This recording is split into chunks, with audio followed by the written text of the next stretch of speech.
Instituto Tecnológico Superior de Zacapuaxtla. Licenciatura en Ingeniería Mecatrónica, Electrónica Digital. Docente, licenciado Edgar Hernández García. Diseño de circuitos combinacionales, detector de números. Presenta Miguel García Texco. Meramente se nos presenta la especificación del diseño. El problema nos dice diseñar un circuito con una entrada y una salida de 3 bits. La salida F debe presentar un 1 lógico cuando el binario natural detectado en la entrada sea menor que 3 y 0 para cualquier otro caso. La salida G debe detectar los números entre el 4 y 6 y presentar un 1 lógico cuando así sea. La salida H debe arrojar un 1 lógico cuando el binario natural detectado en la entrada sea 7. Dicho esto, podemos obtener la tabla de verdad. Nos dice que en la salida F debe presentarse un 1 lógico cuando el número detectado sea menor que 3. Como podemos observar aquí, los números menores a 3 son 0, 1 y 2, por lo tanto en la salida F obtenemos un 1 lógico en esas posiciones y 0 para las demás, mientras que en la salida G los números entre 4 y 6 son solamente 5, por lo tanto tenemos un 1 lógico en esa posición y 0 para las demás. Y en la salida H, en la posición 7 tenemos un 1 lógico y 0 para las demás, ya que eso es lo que se nos pide. Una vez teniendo la tabla de verdad, podemos realizar nuestro código en VHDL, como se muestra ahora. En la entidad podemos observar las entradas A, B y C y las salidas F, G y H. Dentro de la arquitectura podemos observar también las salidas F, G y H con sus respectivas líneas de código. Estas líneas de código están basadas meramente en la tabla de verdad mostrada anteriormente. También podemos extraer nuestro diseño RTL, que sería nuestro circuito lógico, como se muestra ahora, con sus respectivas compuertas. La simulación mediante vectores de prueba, en este caso serían formas de onda. Aquí de este lado podemos observar las entradas A, B, C y las salidas F, G y H. Estas formas de ondas corresponden exactamente a la tabla de verdad, como podemos observar en esta parte. 0, 0, 0 en entradas, tenemos una salida 1 lógico en F, como está aquí. Para la entrada 0, 0, 1 tendremos que tener un 1 lógico en F, como está aquí. 0, 0, 1, 1. Para 0, 1, 0, como se muestra aquí, tendríamos que tener un 1 lógico en F, como está aquí. Para G tendríamos que tener 1, 0, 1 y un 1 lógico en G.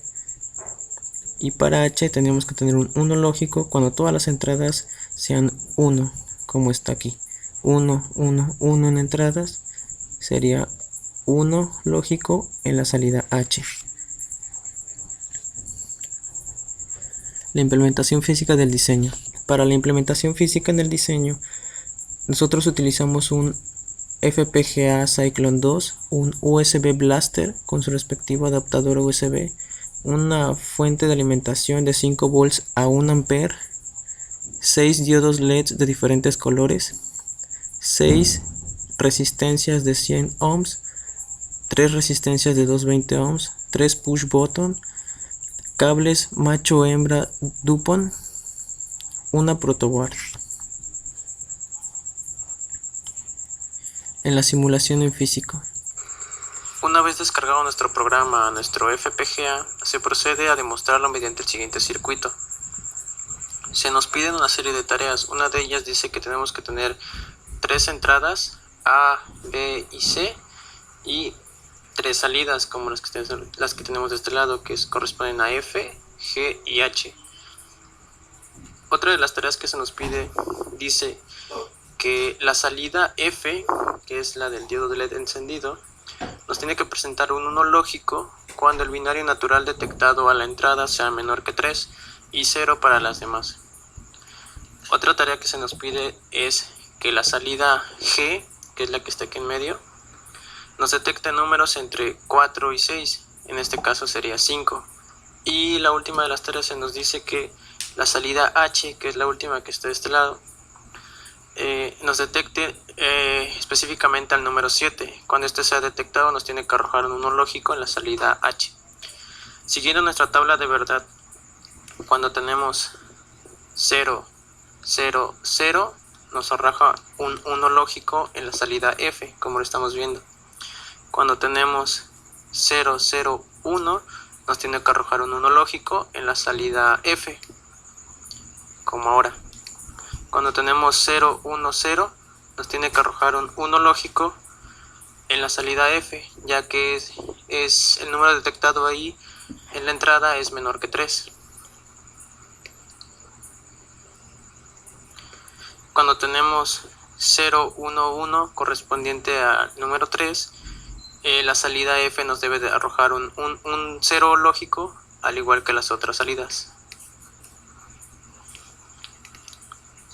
Siguiendo con la tabla de verdad, cuando tenemos 1, 0, 0, nos debe de arrojar un 0 lógico en las tres salidas. Cuando tenemos 1, 0, 1, nos debe de arrojar un 1 lógico en la salida G, ya que corresponde a la número 5. Siguiendo con la tabla de verdad, cuando tenemos 1, 1, 0, nos arroja un 0 en cualquiera de las tres salidas. Y cuando tenemos 1, 1, 1, nos arroja un 1 lógico en la salida H, ya que está siendo detectado el número 7. Y de esta forma queda demostrado.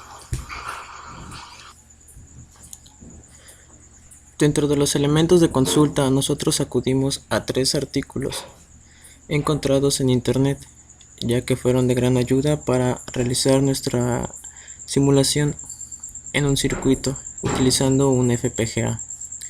Dicho esto, no queda más que decir. Gracias por su atención. Buen día.